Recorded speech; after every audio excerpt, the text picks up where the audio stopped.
Assalamualaikum warahmatullahi wabarakatuh.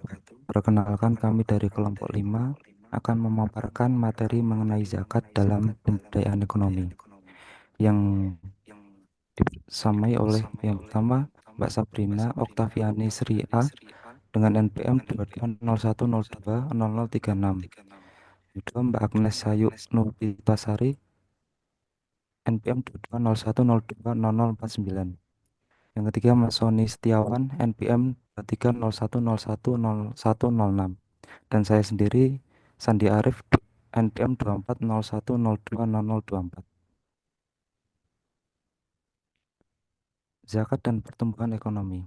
Secara etimologis, zakat berasal dari kata dasar bahwa Arab zakat yang berarti berkah, tumbuh, bersih, baik, dan bertambah.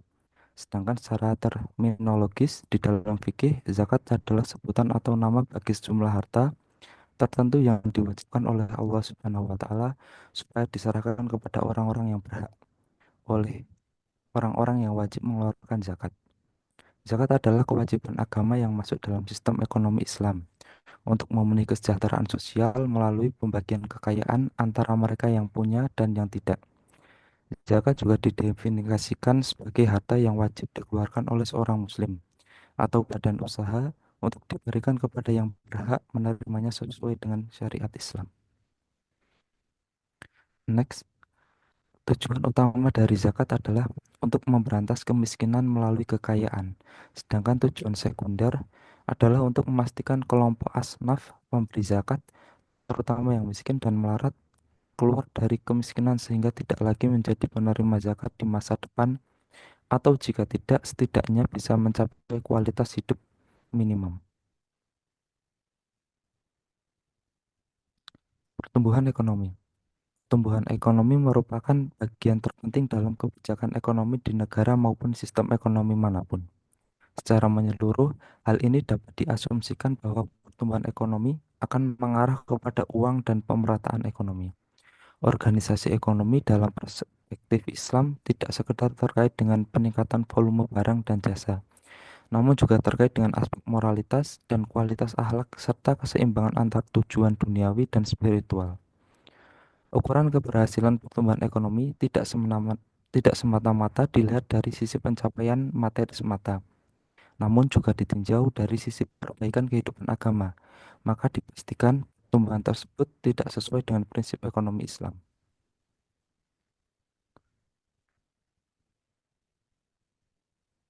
Next, zakat merupakan instrumen distribusi kekayaan dalam sudut pandang Islam yang mempunyai peranan penting dalam mendukung pertumbuhan ekonomi.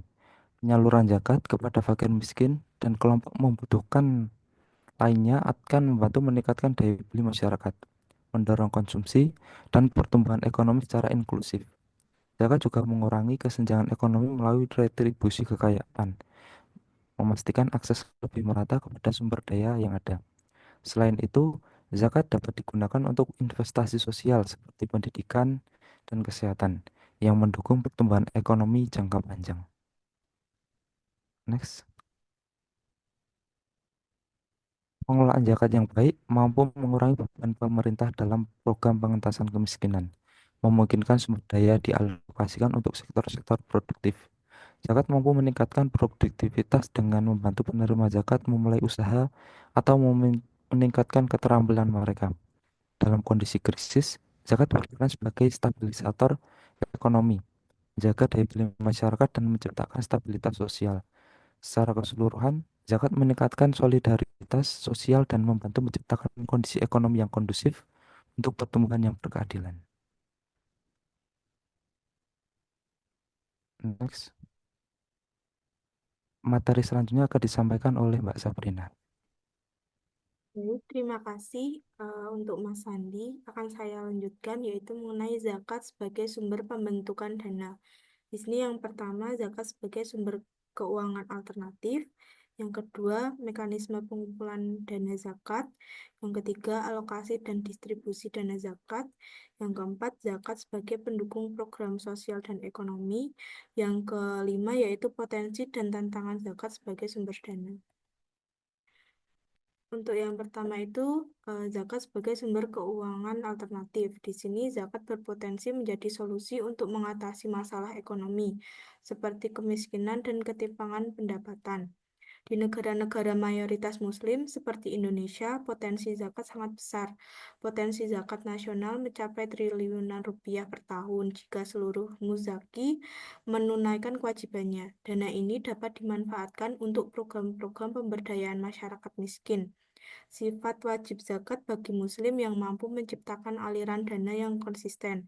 Zakat tidak hanya tergantung pada fluktuasi ekonomi, tetapi menjadi kewajiban tahunan yang memperkuat stabilitas dana, sehingga mendukung keberlanjutan program sosial dan ekonomi. Lalu yang kedua ada mekanisme pengumpulan dana zakat.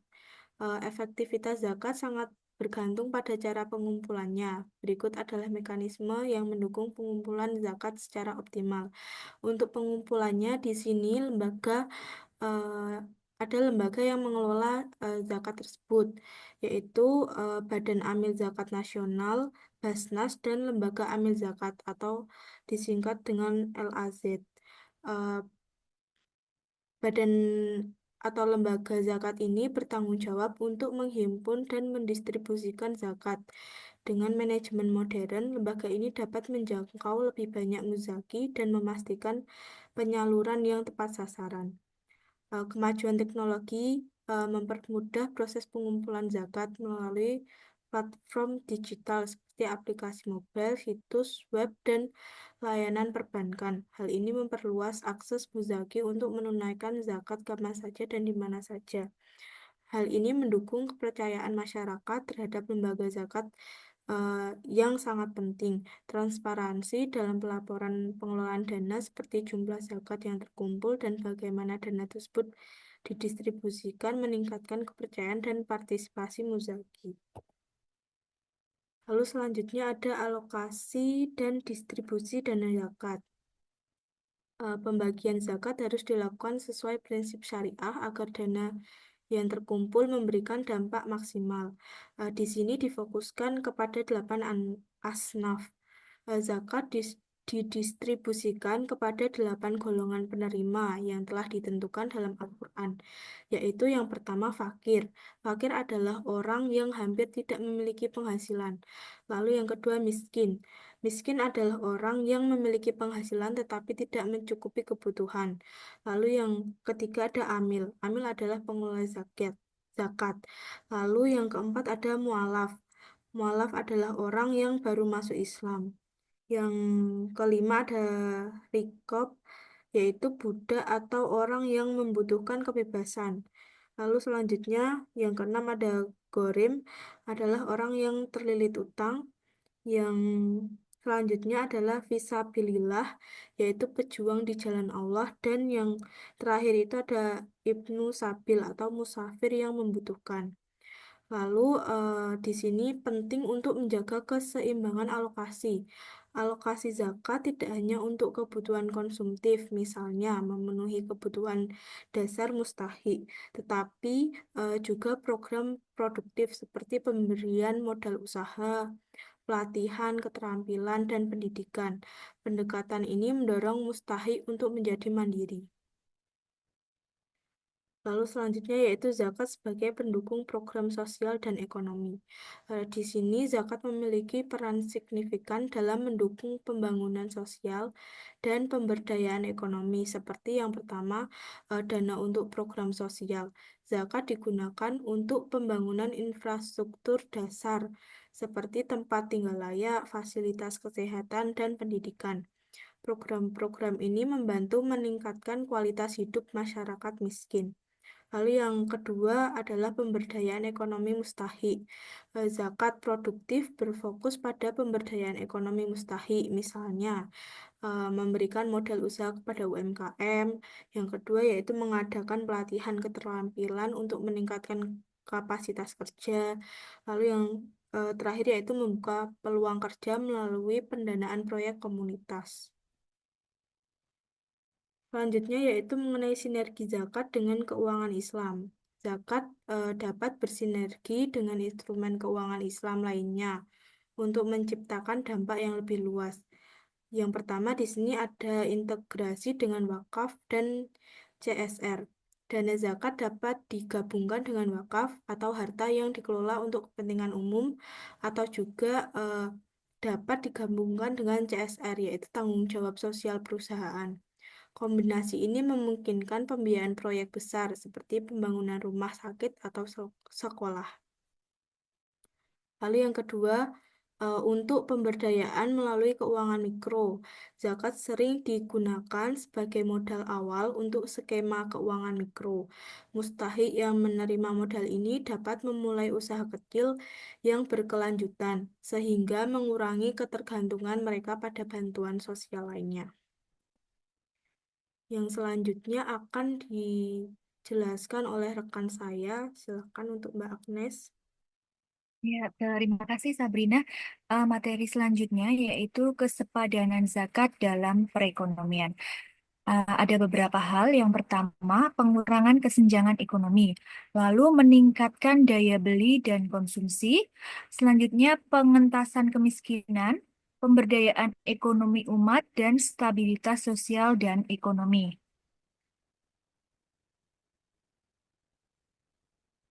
Yang pertama yaitu pengurangan kesenjangan ekonomi.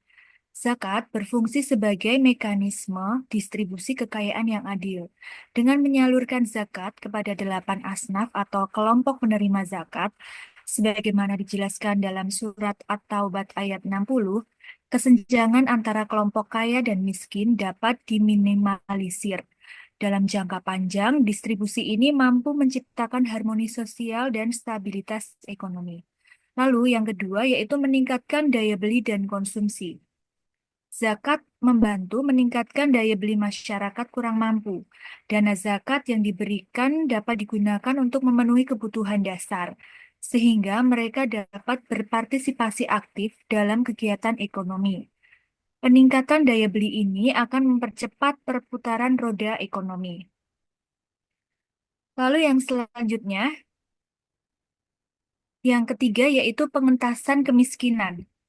Dengan zakat, kebutuhan pokok fakir miskin dapat terpenuhi. Bahkan melalui pengelolaan zakat produktif seperti pemberian modal usaha, mustahik atau penerima zakat dapat bertransformasi menjadi muzaki atau pemberi zakat. Hal ini mendukung keberlanjutan pembangunan ekonomi. Lalu yang keempat yaitu pemberdayaan ekonomi umat. Zakat dapat digunakan untuk membangun infrastruktur ekonomi, seperti pelatihan keterampilan kerja atau pendanaan usaha mikro. Langkah ini menciptakan masyarakat yang lebih mandiri secara finansial, sekaligus menumbuhkan ekonomi di tingkat akar rumput. Yang kelima yaitu stabilitas sosial dan ekonomi. Ketika zakat dikelola dengan baik, ketimpangan sosial dapat diminimalisir.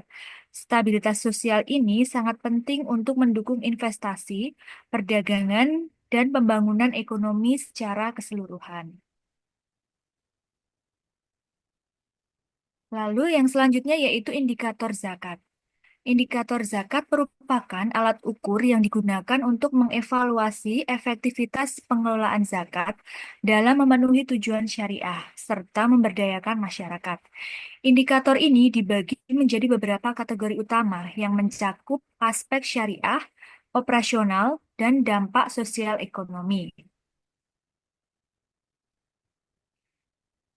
Indikator kepatuhan syariah. Yang pertama, kesesuaian dengan asnaf atau penerima zakat berdasarkan surat At-Taubah ayat 60, terdapat 8 golongan yang berhak menerima zakat, yaitu fakir miskin, amil, mu'alaf, rihab, garim, fi sabilillah, dan ibnu sabil.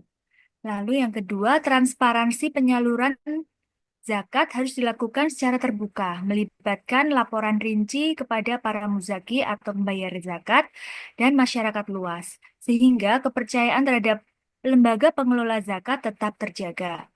Lalu yang ketiga, fatwa dan regulasi syariah memastikan bahwa seluruh proses pengelolaan zakat mengacu pada fatwa ulama, ketentuan fikih, serta regulasi pemerintah yang berlaku, seperti Undang-Undang Nomor 23 Tahun 2011 tentang pengelolaan zakat. Lalu indikator operasional. Yang pertama, efisiensi operasional rasio antara biaya operasional yang dikeluarkan oleh organisasi pengelola zakat atau OPZ terhadap jumlah dana zakat yang berhasil dihimpun. Lalu penggunaan teknologi digital, memanfaatkan teknologi seperti aplikasi, website, dan sistem manajemen berbasis cloud untuk mendukung aktivitas pengumpulan, pendistribusian, dan pelaporan zakat secara digital. Lalu, yang ketiga, kepuasan muzaki dan mustahik. Indikator ini melibatkan survei atau umpan balik dari muzaki dan mustahik untuk mengukur tingkat kepuasan mereka terhadap pelayanan organisasi pengelola zakat. Lalu untuk materi yang selanjutnya akan dilanjutkan oleh Mas Sony. Silakan, Mas. Baik, saya lanjutkan. Indikator dampak sosial ekonomi. Yang pertama adalah pemberdayaan mustahik, pengukuran dampak zakat pada kehidupan mustahik, seperti peningkatan pendapatan, akses pendidikan, perbaikan kesehatan, atau modal usaha. Yang kedua adalah indeks kebahagiaan mustahik, mengukur perubahan dalam tingkat kebahagiaan dan kesejahteraan mustahik setelah menerima manfaat dari zakat. Selanjutnya adalah aspek kuantitatif zakat. Apa itu aspek kuantitatif zakat? Aspek kuantitatif zakat adalah pendekatan berbasis data yang digunakan untuk mengukur dan menganalisis efektivitas pengelolaan zakat. Pendekatan untuk memahami sejauh mana zakat dapat memenuhi tujuannya.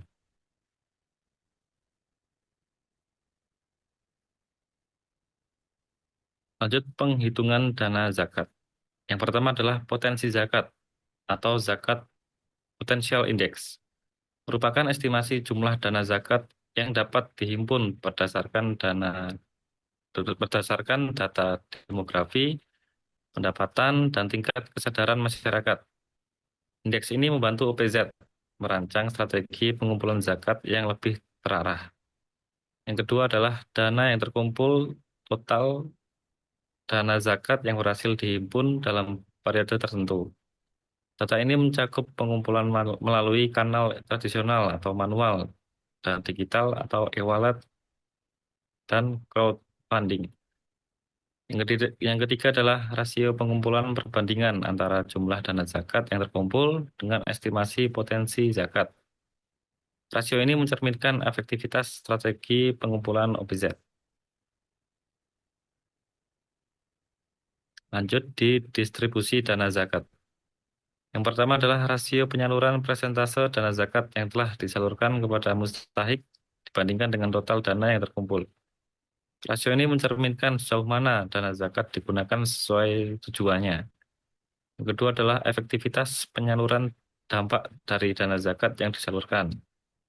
Misalnya peningkatan taraf hidup mustahik, pengurangan angka kemiskinan, atau penciptaan lapangan kerja baru melalui program pemberdayaan. Yang ketiga adalah pola penyaluran analisis terhadap pola penyaluran zakat. Misalnya pembagian zakat konsumtif untuk kebutuhan mendesak dan zakat produktif untuk pemberdayaan ekonomi jangka panjang. Lanjut di penggunaan teknologi digital dalam aspek kuantitatif. Yang pertama adalah digitalisasi data, pemanfaatan sistem manajemen berbasis cloud untuk mencatat, menyimpan, dan memproses data zakat, baik yang terkumpul maupun yang disalurkan. Teknologi ini mempermudah analisis data secara real time. Yang kedua adalah monitoring dan evaluasi atau MONEV. Aplikasi berbasis teknologi digunakan untuk memantau penyaluran zakat, mengevaluasi dampaknya, dan menyusun laporan yang komprehensif.